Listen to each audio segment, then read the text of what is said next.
विद्यार्थी मित्रांनो, कालच्या आपल्या लेक्चरमध्ये आपण प्रकरण क्रमांक 2 मराठा सत्तेच्या उदयाची कारणे आणि या मराठा सत्तेच्या उदयाच्या कारणामधील आपण राजकीय कारणे, सामाजिक कारणे, धार्मिक कारणे आणि आर्थिक कारणे या 4 कारणाच्या आधारावर ज्या काही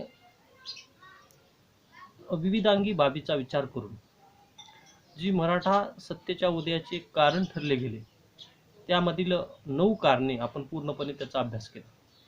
आज आपण उर्वरित जे काही साधनं आहे त्या सर्व साधनांची माहिती ही पाहणार आहोत. तर मराठा सत्तेच्या उदयाची कारणे या राजकीय, सामाजिक, धार्मिक, आर्थिक या विविधांगी बाबीचा विचार करून आपण 9 साधने जे मराठ्यांच्या इतिहासाची साधने म्हणून ओळखली जातात त्याचा अभ्यास केला. काल 9 भाग आपण 9 पॉईंट लक्षात घेतलं. त्यामध्ये नंबर 1 होतं महाराष्ट्राची भौगोलिक परिस्थिती, नंबर 2 निसर्ग रचना, नंबर 3 मराठ्यांचं स्वभाव विशेष, नंबर 4 समान भाषा व समान साहित्य आणि नंबर 5 साधू संतांचे कार्य, नंबर 6 मराठ्यांची तीर्थक्षेत्रे आणि नंबर 7 स्वतंत्र ग्राम संघटना, नंबर 8 प्राचीन राजघराण्याची वैभवशाली परंपरा आणि नंबर 9 विजयनगर स्वातंत्र्याची प्रेरणा. या 9 पॉईंटमध्ये मराठा सत्तेच्या उदयाची एक पार्श्वभूमी किंवा मराठा सत्ता उदय होण्याची कारणे पुढे आली आहे. आता त्याच्यानंतरचा पॉईंट म्हणजेच नंबर 10चा पॉईंट हा बहामनी राज्याचे विभाजन व 5 शह्याची निर्मिती. महाराष्ट्राचा विचार करता मध्ययुगीन कालखंडामध्ये 15व्या शतकाच्या उत्तरार्धात म्हणजे 16व्या शतकाचा प्रारंभ होत असताना जे 5 बहामनी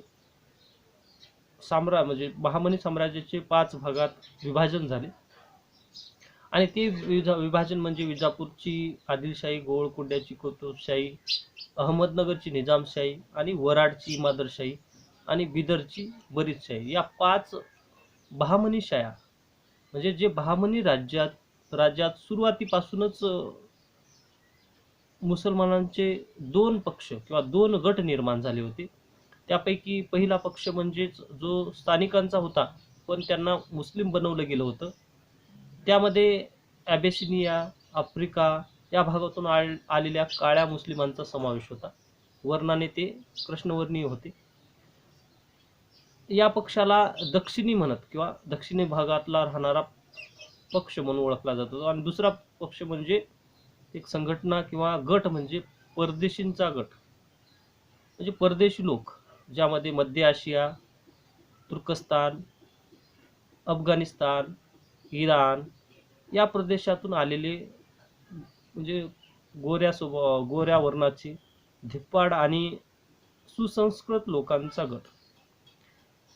हे 2 गट तत्कालीन स्थितीमध्ये एकमेकाविरोधात होते आणि बहामनी साम्राज्य निर्माण झाल्यानंतर या बहामनी साम्राज्यामध्ये या दोन्ही गटाचे व्यक्ती होते आणि या दोन्ही पक्षातील बहामनी सुलताना म्हणजे ज्या लोकांनी सर्व लोकांनी या दोन्ही गटातील लोकांनी जे बहामनी सुलतान होता यांच्यावर वर्चस्व सिद्ध करण्याचा प्रयत्न केला.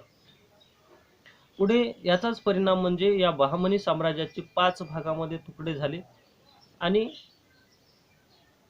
या तुकड्यामध्ये म्हणजे 5 बहामनी साम्राज्यामध्ये परदेशीच्या गटात म्हणजे विदेशातून आलेले जे काही लोक होते त्यांच्याकडे 3 सत्ता आणि दक्षिणेच्या भागात असणारा पक्ष त्याच्याकडे 2 शाह्या म्हणजे 5 शाह्यामध्ये विभाजन झालं. त्यामुळे महाराष्ट्र किंवा 15व्या-16व्या शतकामध्ये जो काही प्रदेश हा 5 बहामनी शाह्यामध्ये विभागला गेला आणि या 5 बहामनी शाह्यामध्ये पुढे संघर्षाची पार्श्वभूमी निर्माण झाली. म्हणजे जी मराठ्यांची सत्ता यादव काळामध्ये जी सत्ता होती ती नष्ट झाल्यानंतर जे काही विदेशी सत्ता भारतात स्थापन झाल्या आणि शेवटी त्याचा परिणाम म्हणजे या 5 बहामनी शाह्यामध्ये 5 बहामनी शाह्या म्हणजे विभाजन होण्यास प्रारंभ झाला. आता यानंतरचा पॉईंट म्हणजे नंबर 11वा दक्षिणेतील शाह्यांतील परस्पर संघर्ष. या 5 बहामनी शाह्या किंवा बहामनी शाहीचे किंवा बहामनी साम्राज्याचे विभाजन होऊन 5 बहामनी शाह्या निर्माण झाल्या.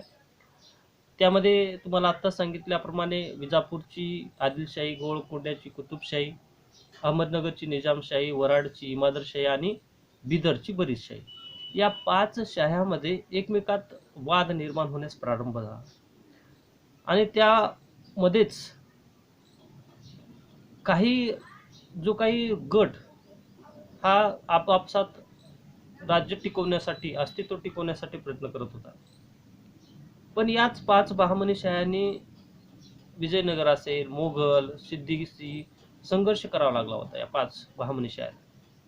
आणि तत्कालीन स्थितीमध्ये 17व्या शतकाच्या आरंभी महाराष्ट्रात विजापूरची आदिलशाही आणि अहमदनगरची निजामशाही या 2च बलाढ्य शाह्या टिकून राहिल्या आणि उर्वरित ज्या शाह्या होत्या 3 त्या पूर्णपणे नष्ट झाल्या.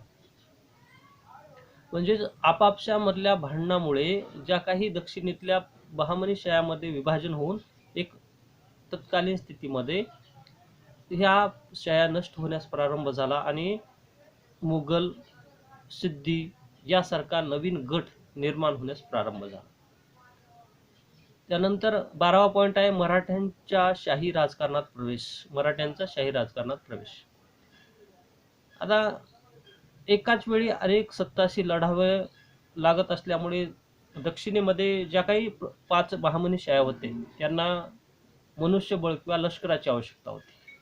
म्हणून तत्कालीन स्थितीमध्ये त्यांनी ज्या काही मराठा सत्ता किंवा मराठा लोक असतील यांचा राजाश्रय घ्यायला सुरुवात केला किंवा यांना आपल्या सैन्यामध्ये दाखल करून घेतलं. आणि त्यामध्ये बहामनी काळामध्ये काही प्रमाणात त्यामध्ये हरनाव, पोळ, दादू, नरसू, कामराज, घाडगे इत्यादी घराणे हे काही प्रमाणात त्या ठिकाणी चाकरी करत होते. पण 17व्या शतकाच्या प्रारंभास महाराष्ट्रात घोरपडे असतील, घाडगे असतील, जाधव, जेते, भोसले, माने, निंबाळकर अशा विविध विविध सरदारांनी या 5 बहामनी शाह्यामध्ये चाकरी करायला सुरुवात केली. त्यांना मानाचं स्थान मिळायला सुरुवात झालं. ही सर्व घराणे मुळातच कर्तव्य संपन्न होते, म्हणजे त्यांच्याकडे शौर्य, पराक्रम अशा बाबी अंगभूत होत्या आणि त्याचाच फायदा या 5 बहामनी शाह्यांनी घ्यायला सुरुवात केली. आणि दक्षिणेमध्ये लष्करी व मुलकी प्रशासनात एक चांगला अनुभव असणाऱ्या लोकांनी आपलं स्वतःचं अस्तित्व सिद्ध करायला प्रारंभ केला. त्यामध्ये लखुजी जाधव असतील, शहाजी भोसले असतील, यांना या शाह्यामध्ये या 5 बहामनी शाह्यामध्ये एक मानाचं स्थान, मान सन्मान मिळत गेला. आणि पुढे याचाच परिणाम म्हणजे शहाजी भोसले यांनी तत्कालीन स्थितीमध्ये स्वराज्याची संकल्पना, म्हणजेच एक स्वराज्याच्या संकल्पनेचे एक दृढ मूल किंवा राजकारणामध्ये असणारा अनुभव त्यांच्याकडे मिळत गेला. जेव्हा छत्रपती शिवाजी महाराजांनी हिंदवी स्वराज्य स्थापन करण्याची महत्त्वाकांक्षा निर्माण केली त्यावेळेस या 5 बहामनी शाह्यामध्ये जे काही राजघराणे किंवा जे काही महाराष्ट्रातील घराणे होते त्यांनी चाकरी केली होती, त्यामुळे त्यांना राजकारणाचा अनुभव मिळत गेला. आणि त्याचाच परिणाम म्हणजे छत्रपती शिवाजी महाराजांनी निर्माण केलेले जे हिंदवी स्वराज्य होतं त्यावेळेस त्यांना उपयोगाचं किंवा कामाचं पडलं गेलं, त्याला काम उपयुक्त असं पडलं गेलं. म्हणजेच मराठ्यांच्या शाही राजकारणात प्रवेश केल्यामुळे त्यांना राजकारणाची सर्व पार्श्वभूमी हे समजण्यास मदत झाली. हे सुद्धा मराठा सत्तेच्या उदयाची कारणे ठरली. त्याच्यानंतर गनिमी कावा युद्ध किंवा गनिमी काव्याची पद्धत. आता ज्या काही गनिमी कावा पद्धत याचा विचार करता तत्कालीन स्थितीमध्ये अहमदनगरच्या निजामशाहीचा वजीर होता मलिक अंबर यांनी या पद्धतीचा सुरुवात केली, म्हणून त्याला जनक सुद्धा मानले जाते. आता गनिमी कावा म्हणजे काय याबद्दल विचार मांडताना तत्कालीन स्थितीमध्ये एक विचार करता, जेव्हा शत्रू म्हणजेच छत्रपती शिवाजी महाराजाच्या काळामध्ये आणि त्या अगोदर म्हणजेच वजीर मलिक अंबर त्याचबरोबर शहाजीराजे यांनी वेळोवेळी या पद्धतीचा अवलंब केला होता. पण छत्रपती शिवाजी महाराजांनी यशस्वीपणे या पद्धतीचा अवलंब आपल्या राज्यकारभारामध्ये किंवा आपल्या युद्धनीतीमध्ये करून आणला होता. आता या पद्धतीचे सर्वात महत्त्वपूर्ण वैशिष्ट्य म्हणजे शत्रूचे सर्व अंदाज चूक ठरवून त्यांना स्वप्नातही सुचणार नाही अशा युक्त्या करायच्या किंवा अवलंब करायचा आणि समोरासमोरच्या युद्धास ही पद्धत कुचकामी ठरणारी होती. त्यावेळेस डोंगर, दऱ्या, कपारीमध्ये घनदाट अरण्यात आश्रय घेऊन शत्रूविरुद्ध लढण्याची पद्धत म्हणजे गनिमी कावा पद्धत होती. याचं उदाहरण म्हणजे तत्कालीन स्थितीमध्ये आपलं सैन्य किंवा सैन्य दाखवण्यासाठी, जास्त प्रमाणात दाखवण्यासाठी रात्रीच्या वेळेस एखादे बैल असतील, त्या बैलाच्या दोन्ही शिंगाला आग लावली जायची, टेंबे लावले जायचे आणि त्यांना शत्रू ज्या ठिकाणाहून येत आहे त्यांच्या बाजूने पुढे पाठवायचा आणि आपण दुसऱ्याच वाटेने जाऊन शत्रू पक्षावर रात्रीच्या वेळी हल्ला करायचा. म्हणजे अशी गनिमी कावा पद्धत तत्कालीन स्थितीमध्ये मराठ्यांनी किंवा मराठा सत्तेने वापरण्यास प्रारंभ केला होता. मराठ्यांची एक पद्धत होती. त्यामुळे बलाढ्य सैन्यशक्ती सुद्धा यांच्या युद्धनीतीमुळे किंवा गनिमी काव्यामुळे अपयशी ठरत. आता या पद्धतीमुळे मराठ्यांची नेमकी शक्ती किती याचा शत्रुपक्षाला कधीच अचूक अंदाज आला नाही. पुढे छत्रपती शिवाजी महाराजांनंतर संताजी आणि धनाजी या दोन मातब्बर मराठा सरदारांनी तर मुघल सत्तेच्या ज्या काही मनामध्ये एक भीतीचं वातावरण निर्माण केलं.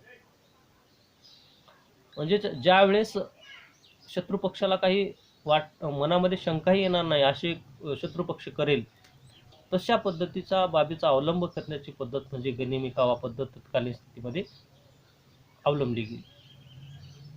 आता या गनिमी काव्या पद्धत बद्दल विचार करताना शत्रू माघार घेत असेल तर हल्ला करा आणि शत्रू हल्ला करीत असेल तर माघार घ्या, अशा प्रकारची युद्धनीती म्हणजे गनिमी कावा पद्धत तत्कालीन स्थितीमध्ये मराठ्यांनी आपल्या युद्धनीतीमध्ये अवलंबली. त्यामुळे ही पद्धत सुद्धा मराठा सत्तेच्या उदयाचे कारण ठरलं गेलं. त्यानंतर 14वा पॉईंट आहे महाराष्ट्र धर्म.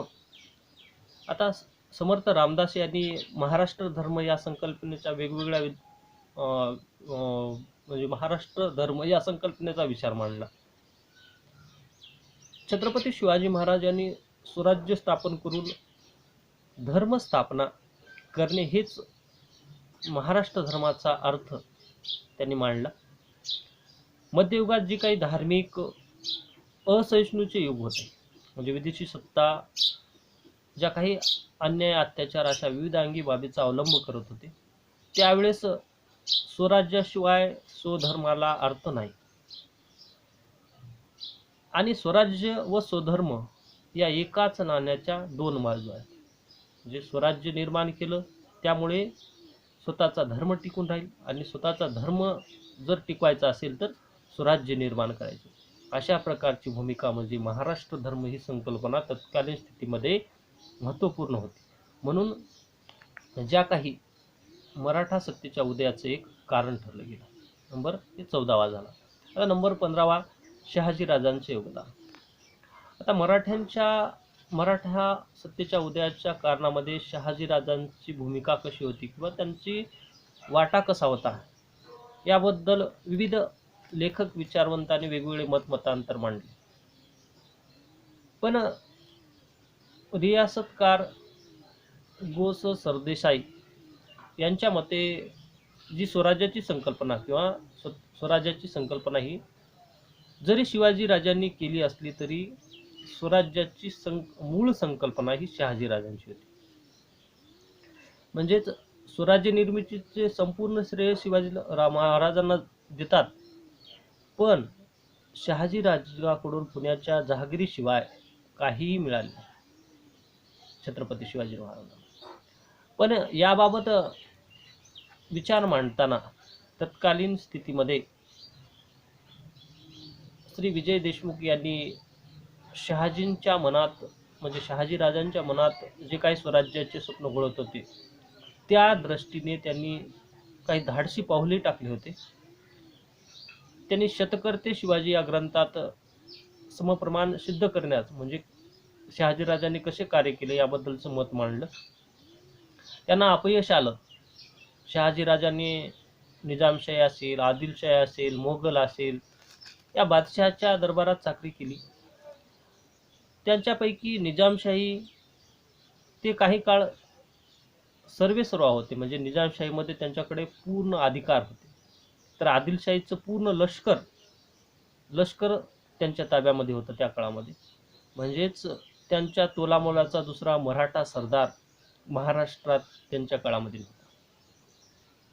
छत्रपती शिवाजी महाराजांच्या सुरुवातीच्या कालखंडात शहाजीने पुण्याच्या जो प्रवाहाचा भरपूर लाभ म्हणजे पुण्याचा प्रदेश हा छत्रपती शिवाजी महाराजांना देण्यास भाग पाडलं.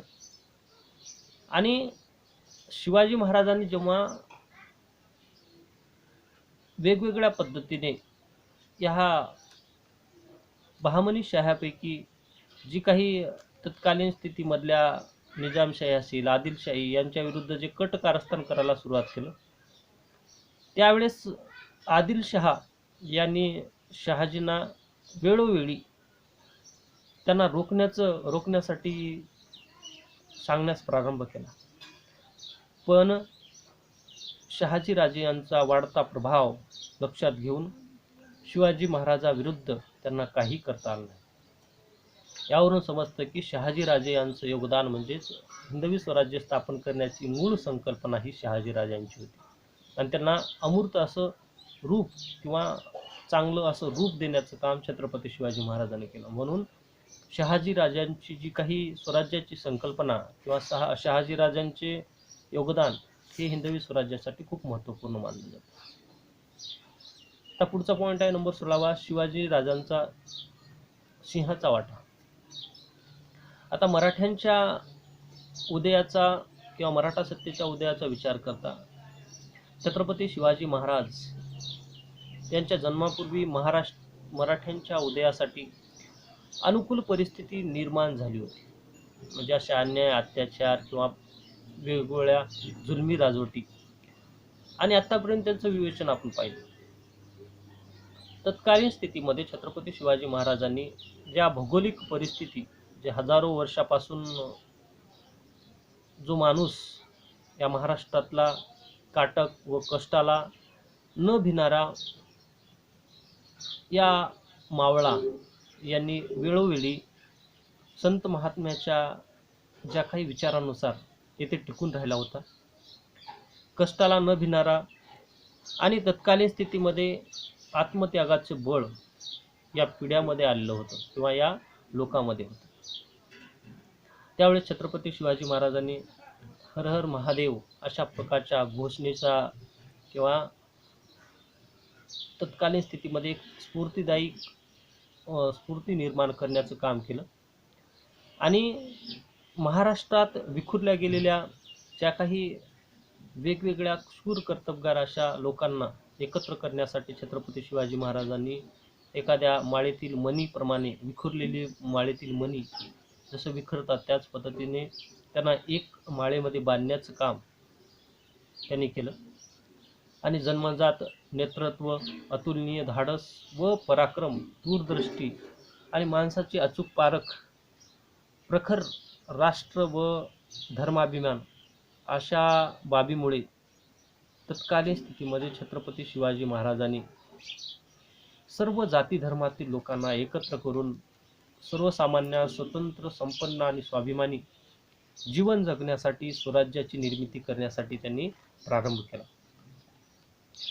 आणि तत्कालीन स्थितीमध्ये त्यांनी जे स्वराज्य निर्माण केलं त्यांचं वाक्य होतं की जे आपण स्वराज्य निर्माण करत आहोत हे राज्य व्हावं ही स्त्रीची इच्छा आहे. म्हणजे छत्रपती शिवाजी महाराज यांनी आपल्या सद्विवेक बुद्धीने सर्व लोकांना एकत्र आणून एक मराठ्यांची सत्ता निर्माण करण्याचं काम केलं. त्यावर समर्थ रामदास यांनी छत्रपती शिवाजी महाराज यांना श्रीमान योगी म्हणून म्हटलं गेलं. आणि त्यांनी शिवाजी महाराजाचं गुण वैशिष्ट्य किंवा सांगत असताना त्यांनी यशवंत, कीर्तिवंत, सामर्थ्यवंत, वरदवंत पुण्यवंत, नीतिवंत, जाणता राजा अशा प्रकारचं एक त्यांनी त्यांच्याबद्दल वर्णन केलं. त्याचबरोबर आचारशील, विचारशील, दानशील, धर्मशील, सर्वज्ञपणे सुशील सर्वाठाई, धीर, उदार, सुंदर, शूर आणि क्रियेशी तत्पर अशा पद्धतीने सुद्धा वर्णन करून आणलं. आणि छत्रपती शिवाजी महाराज हे मराठा सत्तेच्या उदयाचे एक महत्त्वपूर्ण काम त्यांनी केलं.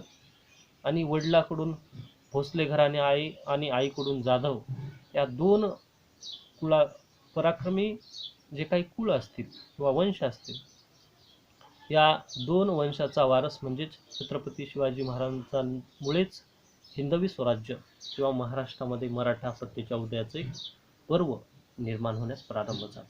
तर आत्तापर्यंत आपण मराठा सत्तेच्या उदयाची कारणे पूर्णपणे भाग आपण समजून घेतला.